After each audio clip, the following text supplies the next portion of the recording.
Hello everyone. Today I'm going to teach you B. Wordsworth by V.S. Naipaul. Sir Vidyadhar Suraj Prasad Naipaul, born 17 August 1932, is a Trinidadian Nobel Prize winning British writer of Indian origin known for his comic early novels set in Trinidad and Tobago. His bleaker later novels of the wider world and his autobiographical chronicles of life and travels. He has published more than 30 books, both of fiction and non fiction. Over some 50 years, Naipaul was knighted in 1989. Among Naipaul's non-fiction works are Three Studies of India, An Area of Darkness in 1965, India, A Wounded Civilization in 1977, and India, A Million Mutinies now 1990. Half Alive 2001 is a novel about an Indian immigrant of England and then Africa. Released the year that Naipaul received the Nobel Prize, Half a Life was considered by many critics to illustrate beautifully the reasons that he won the prize. Miguel Street is a semi autobiographical novel that focuses on the characters living on Miguel Street, a poor neighborhood set in wartime port of Spain. Trinidad, the story is narrated by a precocious and keenly observant boy who recounts his myriad lives of quirky inhabitants of his neighborhood in a witty yet innocent way. Undertones of dark humor evoke a mood of sadness because of the tragic nature of the lives of most characters. B. Wordsworth is the story of one of these characters. So now we start the story. B. Wordsworth. Three beggars called punctually every day at the hospitable houses in Miguel Street. At about 10, an Indian came in his dhoti and white jacket, and we poured a tin of rice into the sack he carried on his back. At 12, an old woman smoking a pipe came and she got a cent. At 2, a blind man led by a boy called for his penny. Sometimes we had a rock. One day a man called and said he was hungry. We gave him a meal. He asked for a cigarette and would not go until we had lit it for him. That man never came again. So, rogue, a dishonest or worthless person, hospitable, generous, and friendly to guests or visitors. Three beggars call punctually every day at the hospitable houses in Miguel Street. तो तीन beggars जो थे वो हर रोज बहुत आया करते थे मीगल street में. लगभग 10 बजे an Indian came in his dhoti and white jacket. An Indian who came in his dhoti and white jacket and he poured a tin of rice into the sack he carried on his back. So the boy is narrating that he poured a tin of rice. एक tin rice ले करके उसने उसकी जो बोरी थी, जो sac था, जो उसने अपनी पीठ पर लादा हुआ था, उसमें उसको डाल दिया. 12 बजे के करीब an old women smoking a pipe came and she got a cent. और eight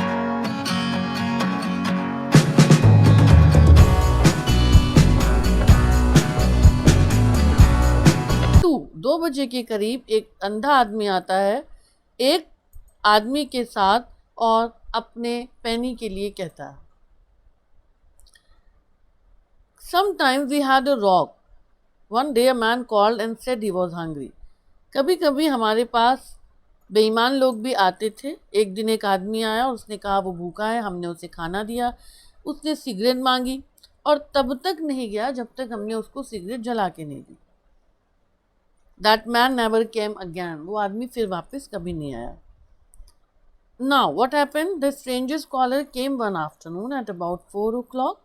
I had come back from school and was in my home clothes. The man said to me, Sonny, may I come inside your yard? अब दोपहर के समय लगभग 4 बजे के करीब एक अजीब सा बुलाने वाला आया और उसने मुझसे, जब मैं स्कूल से लौटा ही था और मैं अपने घर के कपड़ों में था, उस आदमी ने मुझसे कहा, सोनी क्या मैं आपके घर के अंदर आ सकता हूँ, यार्ड के अंदर आ सकता हूँ। He was a small man and he was tidily dressed. He wore a hat, a white shirt and black trouser. I asked what you want. He said, I want to watch your bees. We had 4 small gru palm trees and they were full of uninvited bees. मैंने उससे पूछा आप क्या चाहते हैं। वो एक छोटे कद का आदमी था, बहुत अच्छे से कपड़े पहने हुआ था, उन्होंने एक हैट लगा रखी थी, वाइट शर्ट और ब्लैक ट्राउजर्स में थे वो। उन्होंने कहा मैं आपके पेड़ों पे जो बीज लगी हैं, जो मधुमक्खियों का जो छत्ता है, मैं उनको देखना चाहता हूँ।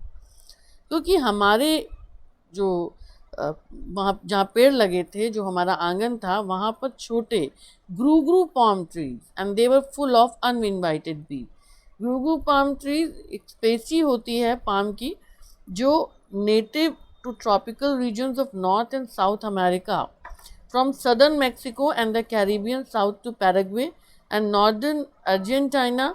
इस scientific name is Acrocomia aculeata. तो ये एक तरह की स्पेसी है पाम ट्रीज की जो वहाँ पाई जाती है। I ran up the steps and shouted. और वहाँ पर उनके वो ग्रू पाम ट्रीज के ऊपर बहुत सारी मधुमक्खियों का वहाँ आती जाती थी, उनके हाइव रहे होंगे। I ran up the steps, मैं दौड़ा अपनी सीढ़ियों पे और चिल्लाया, माँ it have a man outside here, he say he want to watch the bees. कि माँ बाहर एक आदमी है और वो कहता है कि उसे मधुमक्खियों का छत्ता देखना है। माई मदर केम आउट, मेरी माता बाहर आई, लुक्ड एट द मैन, उस आदमी को देखा, and asked in an unfriendly way what you want. The man said, I want to watch your bees. आदमी ने कहा कि मैं आपकी मधुमक्खियों को देखना चाहता हूँ। हिज इंग्लिश वॉज सो, अब क्या है, उनकी इंग्लिश बहुत अच्छी थी, it did not sound natural and I could see my mother was worried. और वो एक सामान्य तरह से नहीं बोली लग रही थी, तो मैंने देखा कि मेरी मदर बहुत चिंतित थी। शी सेड टू मी, उन्होंने मुझसे कहा, stay here and watch him while he watch the bee. यहाँ रुको और उसे देखो जब तक कि वो मधुमक्खियों को देखता है। The man said, thank you madam, you have done a good deed today. Thank you ma'am, आपने एक अच्छा काम किया है। The man said, thank you, madam, you have done a good deed today. He spoke very slowly and very correctly, as though every word was costing him money. He watched the bees, this man and I, for about an hour, squatting near the palm trees. उसने उस आदमी ने, जो अजनबी आदमी था, उसने उसकी मदर को, मेरी मदर को धन्यवाद दिया और कहा आपने बहुत अच्छा काम किया है। उसने बात इतनी धीरे से बोली और इतनी साफ तरह से बोली, जैसे लगता था कि हर शब्द के लिए उसे पैसे देने पड़ रहे हैं। हम दोनों काफ़ी देर तक मधुमक्खियों को देखते रहे, वो आदमी और मैं, और लगभग 1 घंटे तक हम नीचे पाम ट्रीज के पास बैठ गए। The man said, I like watching bees. Sonny, do you like watching bees? I said, I don't have the time. He shook his head sadly. He said, that's what I do. I just watch.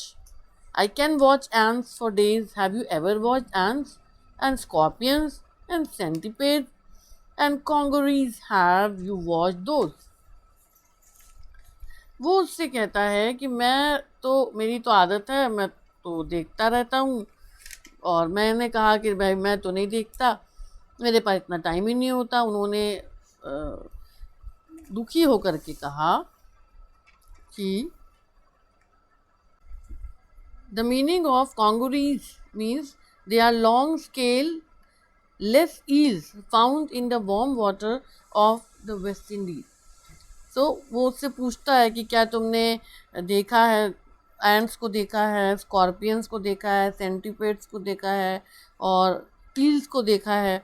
तो मैंने अपना sir हिलाया, मैंने कहा आप क्या करते हैं मिस्टर? वो खड़ा हो गया और उसने कहा, I am a poet. I said, a good poet? He said, the greatest in the world. What's your name mister? B Wordsworth. B for Bill, black Wordsworth. White Wordsworth was my brother. We share one heart. I can watch a small flower like the morning glory and cry. I said, why you does cry? उसने उससे उसका नाम पूछा जब मैंने, तो उन्होंने कहा मेरा नाम बी वर्ड्सवर्थ है। मैंने उनसे पूछा बी फॉर बिल? उन्होंने कहा नहीं, बी फॉर बिल नहीं, बी फॉर ब्लैक वर्ड्सवर्थ। और वाइट वर्ड्सवर्थ मेरे भाई थे, हम एक ही दिल शेयर करते थे।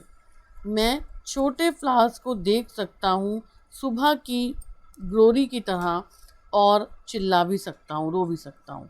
आई said why you does cry? आप क्यों रोते हैं? Why boy why, you will know when you grow up, you are a poet too, you know, and when you are a poet you can cry for everything. I could not laugh. क्यों बेटा क्यों? तुम जान जाओगे जब तुम बड़े होगे, तुम भी तो एक पोएट हो, तुम जानते हो। और जब आप एक पोएट होते हैं, आप हर चीज़ के लिए रो सकते हैं। मैं नहीं रो हंस सका उस समय। उन्होंने कहा you like your mother when she not beating मी? उन्होंने कहा क्या तुम अपनी माँ को पसंद करते हो? मैंने कहा जब वो मुझे मारती नहीं। He pulled out a printed sheet from his hip pocket and said, on this paper is the greatest poem about mothers, and I am going to sell it to you at a bargain price for 4 cents. I went inside and I said, Ma, you want to buy a poetry for 4 cents? My mother said, tell that blasted man to haul his tail away from my yard, you hear. उन्होंने अपने पीछे की pocket से एक printed sheet निकाली और कहा इस पेपर पे संसार की सबसे महान कविता लिखी है जो माताओं पे है, और मैं तुम्हें इसे बेचने जा रहा हूँ सिर्फ 4 सेंट्स में। मैं अंदर गया, मैंने कहा कि माँ क्या आप 4 सेंट्स में पोएट्री खरीदना चाहती हैं? मेरी माता जी ने कहा कि उस इंसान से कहो कि जल्दी से यहाँ से भाग जाए। तुमने सुना?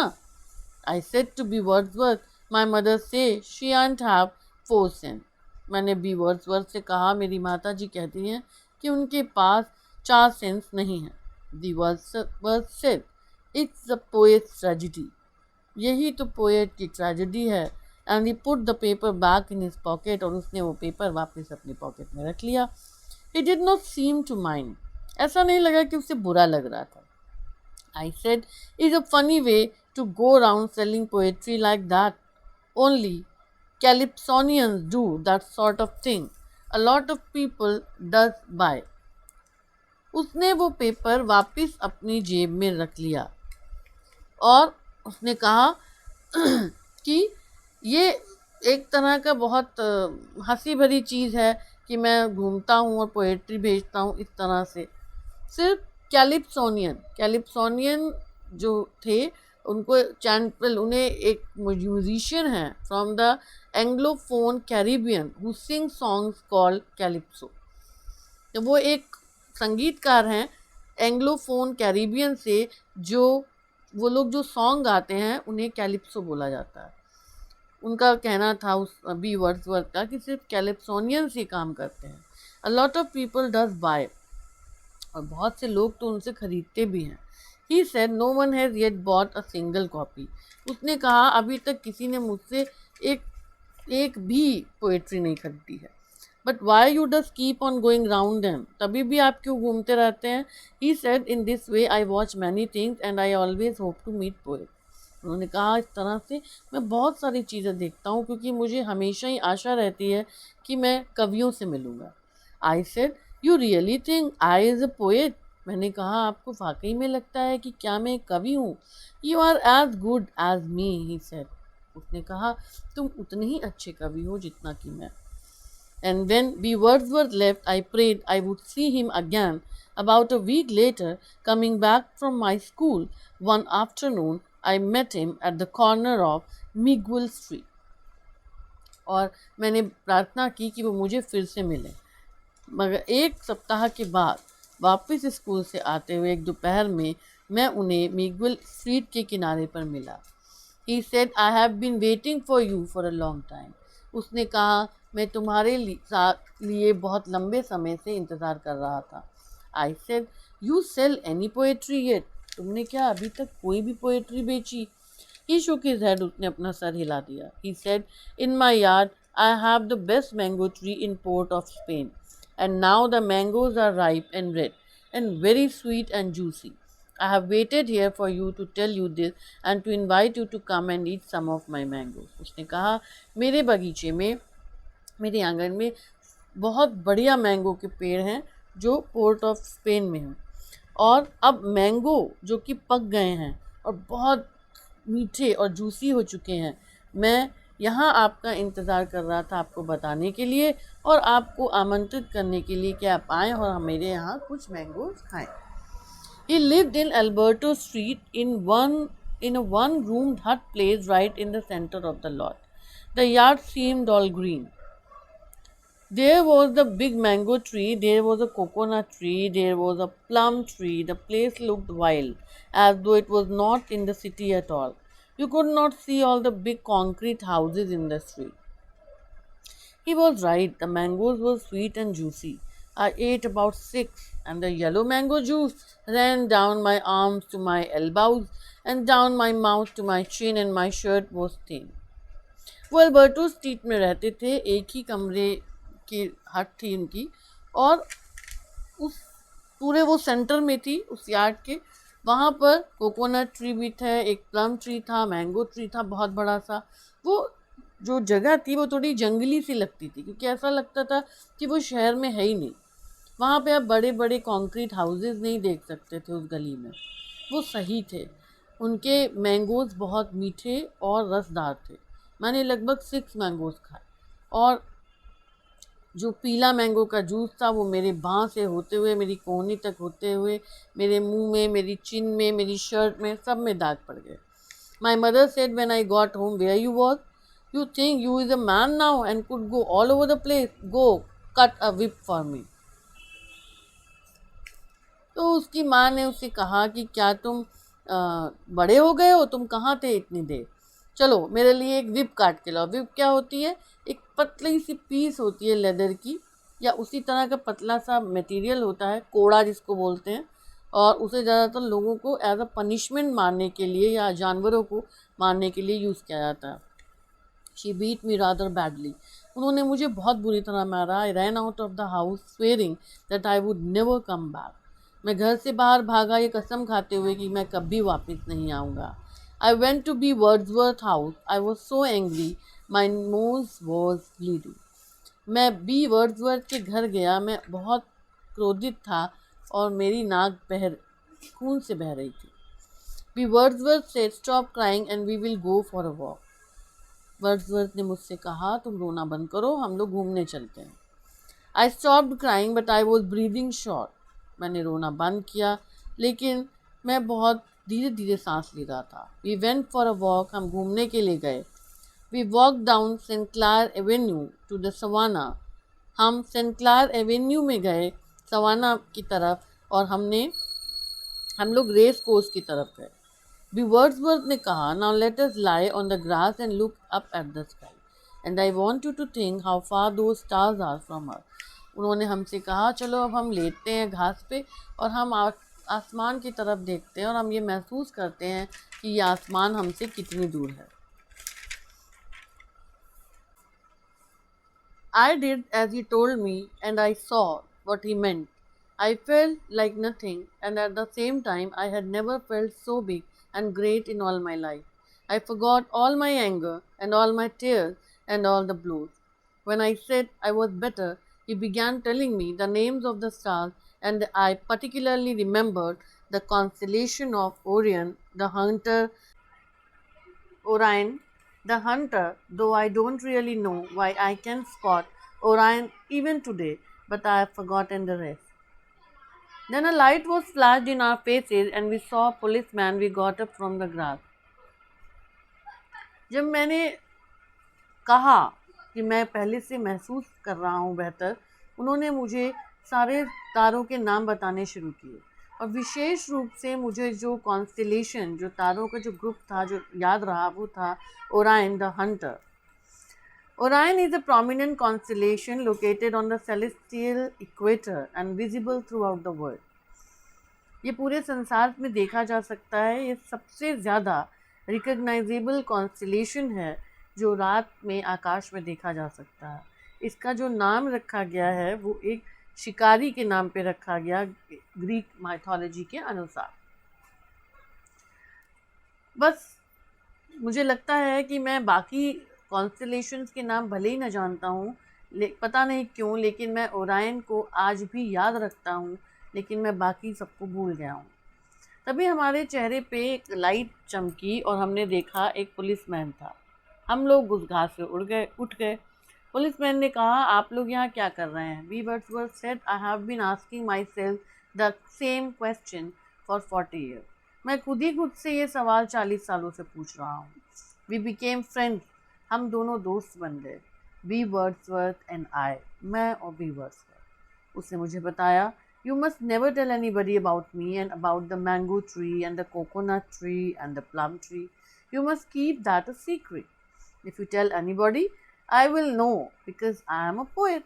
उसने मुझे बताया कि तुम मुझे मेरे बारे में कभी किसी को कुछ नहीं बताओगे, और उस आम के पेड़ के बारे में, उस नारियल के पेड़ के बारे में, उस प्लम के पेड़ के बारे में तुम उसे एक सीक्रेट रखोगे, और अगर तुमने ये किसी को बताया तो मुझे पता चल जाएगा, क्योंकि मैं तो एक पोएट हूँ। मैंने उसे अपने शब्द दिए, प्रॉमिस किया, और मैंने उस प्रॉमिस को रखा। I like this little room, मुझे उनका छोटा कमरा पसंद था। It had no more furniture then George front room, but it looked cleaner and healthier, but it also looked lonely.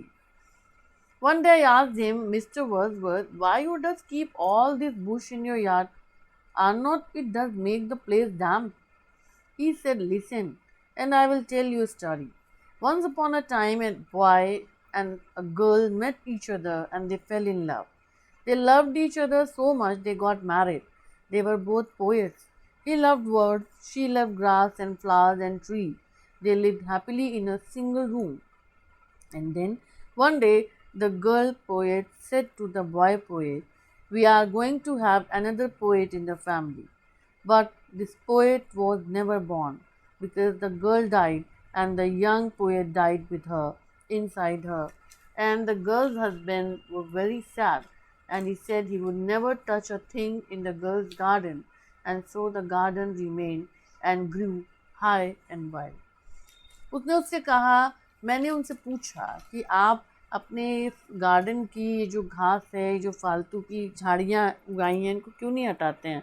ये आपके गार्डन को बुरा दिखाते हैं। उन्होंने कहा, सुनो, मैं तुम्हें एक कहानी सुनाता हूँ। एक समय की बात है, एक लड़का था, एक लड़की थे। वो दोनों एक दूसरे से बहुत प्यार करते थे। उसके बाद उनकी शादी हुई। वो दोनों ही कवि थे। उन दोनों को ही शब्द पसंद थे। उसे घास पसंद थी, फूल पसंद थे और पेड़ पसंद थे। वो बहुत खुशी खुशी एक सिंगल रूम में रहते थे। और फिर एक दिन लड़की पोएट ने बॉय पोएट से कहा कि हमारे यहाँ एक दूसरा पोएट फैमिली में आने वाला है। लेकिन इस छोटे से पोएट का कभी जन्म नहीं हुआ, क्योंकि वो जो गर्ल पोएट थी उसकी मृत्यु हो गई, और छोटा सा पोएट भी उसके साथ ही ख़त्म हो गया। और गर्ल पोएट का हस्बैंड बहुत दुखी था, और उसने कहा वो कभी भी उस लड़की के बगीचे की कोई चीज़ नहीं छुएगा, इसलिए आज भी ये बगीचा वैसा ही ऊंचा और जंगली है। I looked at B. Wordsworth, and as he told me this lovely story, he seemed to grow older. I understood his story. We went for long walks together. We went to the botanical gardens and the rock garden. We climbed Chancellor Hill in the late afternoon and watched the darkness fall on Port of Spain, and watched the lights go on in the city and on the ships in the harbor. मैंने B Wordsworth को देखा, और उन्होंने मुझे ये जैसे ही प्यारी सी कहानी सुनाई, वो ज़्यादा बूढ़े लगने लगे। मैं उस कहानी को समझ गया। हम लोग लंबी वॉक पर साथ जाते थे।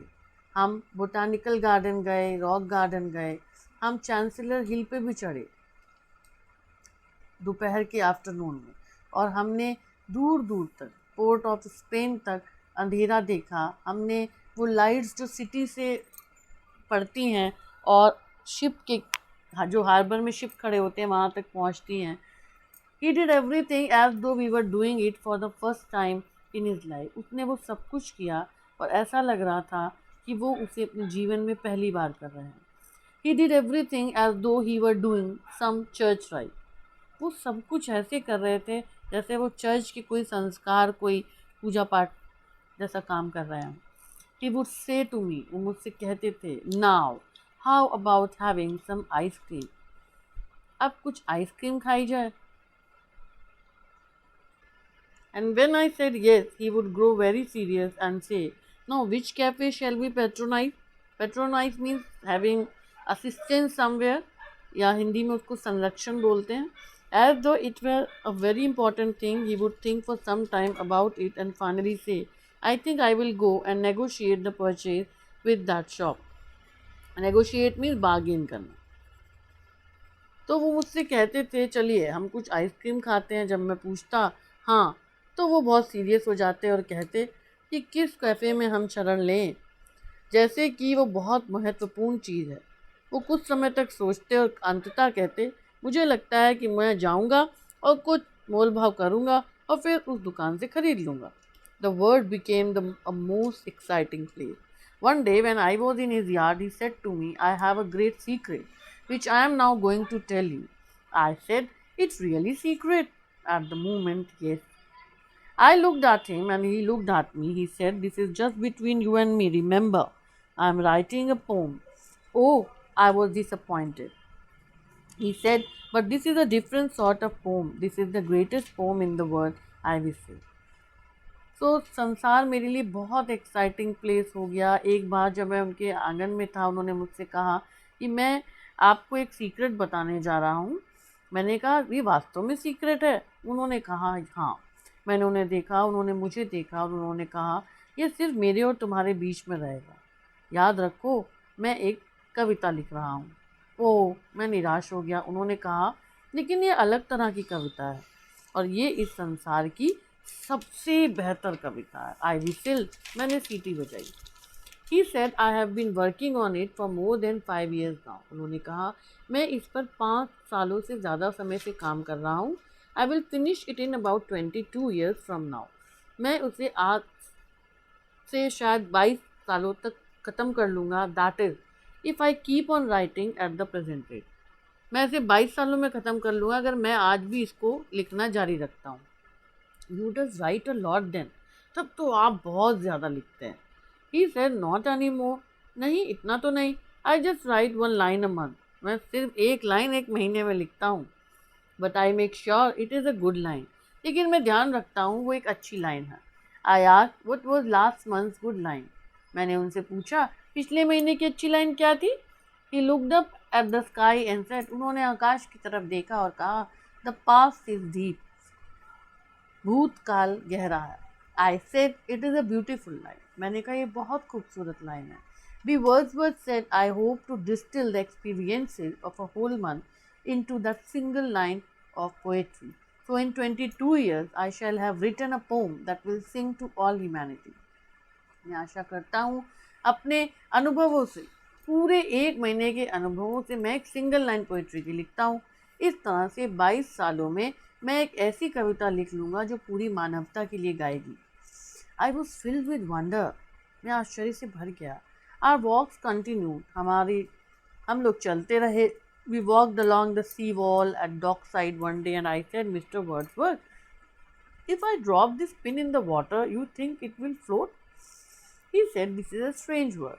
Drop your pin and let us see what will happen.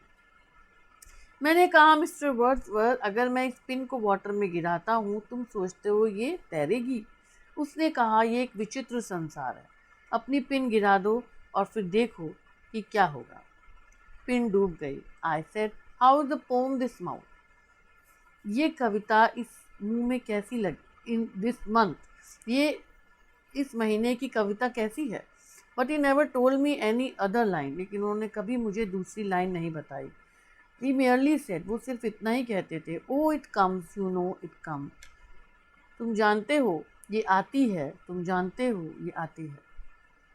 Or we would sit on the seawall and watch the liners come into the harbor.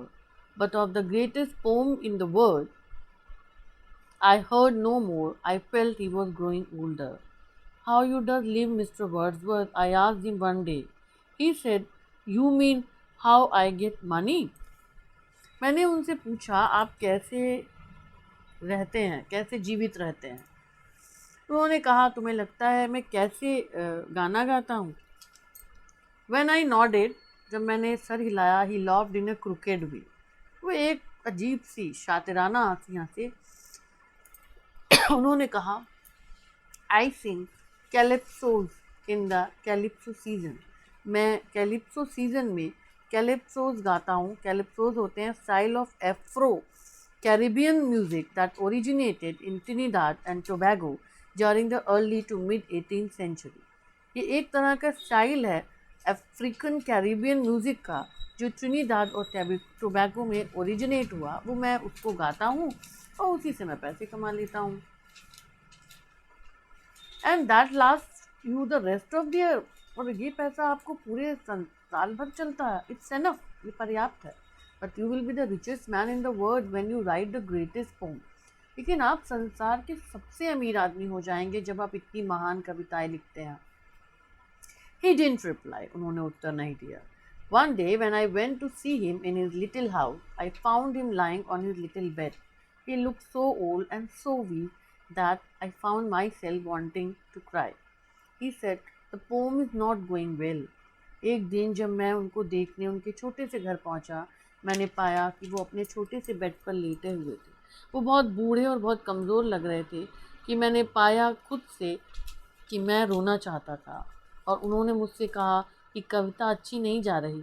He was not looking at me, he was looking through the window at the coconut tree and he was speaking as though I was not there. He said, when I was 20, I felt the power within myself. Then almost in front of my eyes, I could see his face growing older and more tired. He said, but that was a long time ago. वो मुझे नहीं देख रहे थे, वो सिर्फ उस window से कोकोनट ट्री को देख रहे थे। हालांकि वो जो बोल रहे थे मैं वहाँ नहीं था। उन्होंने कहा जब मैं 20 सालों का था मैंने खुद में शक्ति महसूस की। तब मेरी आंखों के सामने मैं देख सकता था उनका चेहरा बूढ़ा होता जा रहा था और थकता जा रहा था। उन्होंने कहा लेकिन वो एक बहुत बहुत लंबे समय की बात है। And then I felt it so keenly. It was as though I had been slapped by my mother. I could see it clearly on his face. It was there for everyone to see. Death on the shrinking face. और तब मैंने महसूस किया बहुत ध्यान से। ये ऐसा था जैसे मुझे मेरी माँ ने थप्पड़ मारा हो। मैं देख सकता था उनके चेहरे पर, वो सब लोग देख सकते थे उनके चेहरे पर कि कैसे मृत्यु उनके फेस को सिकोड़ रही थी। He looked at me and I saw my tears and sat up. He said, "Come." I went and sat on his knee. He looked into my eyes and he said, "Oh, you can see it too. I always knew you had the poet's eye." उन्होंने मुझे देखा, मेरे आँखों में आंसुओं को देखा और उठ के बैठे। उन्होंने कहा आओ। मैं गया और उनके घुटनों के पास बैठ गया। उन्होंने मेरी आंखों में देखा। उन्होंने कहा ओह तुम देख सकते हो इसे भी। मैं हमेशा से जानता था कि तुम बहुत अच्छे कवि। He did not even look sad. वो दुखी नहीं दिख रहे थे। And that made me burst out crying loudly. He pulled me to his thin chest and said, "Do you want me to tell you a funny story?" And he smiled encouragingly at me, but I could not reply. उन्होंने वो तभी भी दुखी नहीं रख रहे थे और मैं ज़ोर ज़ोर से रोने लगा। उन्होंने मुझे अपने पास खींचा और कहा क्या आप मुझे एक फ़नी स्टोरी सुनाएंगे। और वो मेरी तरफ उत्साह से देखने लगे, लेकिन मैंने कोई भी उत्तर नहीं दिया। He said, उन्होंने कहा, when I finish this story, I want you to promise that you will go away and never come back to see me. Do you promise? उन्होंने कहा, जब मैं ये कहानी ख़त्म करूँगा, मैं तुमसे वादा चाहता हूँ कि तुम चले जाओगे और कभी भी मुझे देखने नहीं आओगे। क्या तुम मुझसे वादा करते हो? मैंने सर हिलाया। He said, good. Well, listen, that story I told you about the boy poet and the girl poet. Do you remember that? अब सुनो, जो मैंने कहानी तुम्हें उस दिन सुनाई थी, उस पोएट की, गर्ल पोएट की, बॉय पोएट की, तुम्हें याद है? That was not true. वो सच नहीं थी। It was something I just made up. वो कुछ ऐसी थी मैंने अपने मन से बनाई थी। All this talk about poetry and the greatest poem in the world, that was not true. जो भी मैंने तुम्हें कविताओं के बारे में, महान कवियों के बारे में, संसार की बताई बातें, वो भी सत्य नहीं थी. Isn't that the funniest thing you have heard? क्या ये सबसे मज़ेदार चीज़ नहीं है जो तुमने सुनी है अभी? But his voice broke. लेकिन उनकी आवाज़ टूट गई. I left the house and ran home crying like a poet for everything I saw. मैं घर भागा रोते हुए, और मैं एक कवि की तरह, फॉर एवरीथिंग, मैंने जो भी देखा था. I walked along Alberto street a year later. मैं उस स्ट्रीट से, अल्बर्टो स्ट्रीट से 1 साल बाद गुजरा. But I could find no sign of the poet's house. लेकिन मुझे पोएट के घर का कोई भी चिन्ह नहीं मिला. It had not vanished. ये गायब नहीं हुआ था, जस्ट लाइक दैट, उसकी तरह. It had been pull down. उसे गिरा दिया गया था. And a big 2 storied building had taken its place. और एक बड़ी 2 मंजिला इमारत ने उसकी जगह ले ली थी. The mango tree and the plum tree and the coconut tree had all been cut down. आम का पेड़, प्लम का पेड़ और कोकोनट पेड़, वो सारे गिरा दिए गए थे. And there was a brick and concrete everywhere. और वहाँ पर एक ईंट थी और हर तरफ कंक्रीट ही कंक्रीट थी. It was just as though B Wordsworth had never existed. और ये कुछ ऐसा था जैसे बी वर्ड्सवर्थ का कभी कोई वजूद ही नहीं था. Very passionate story and emotional, tragic and style of Naipaul sir, and he wrote in that way. Thank you.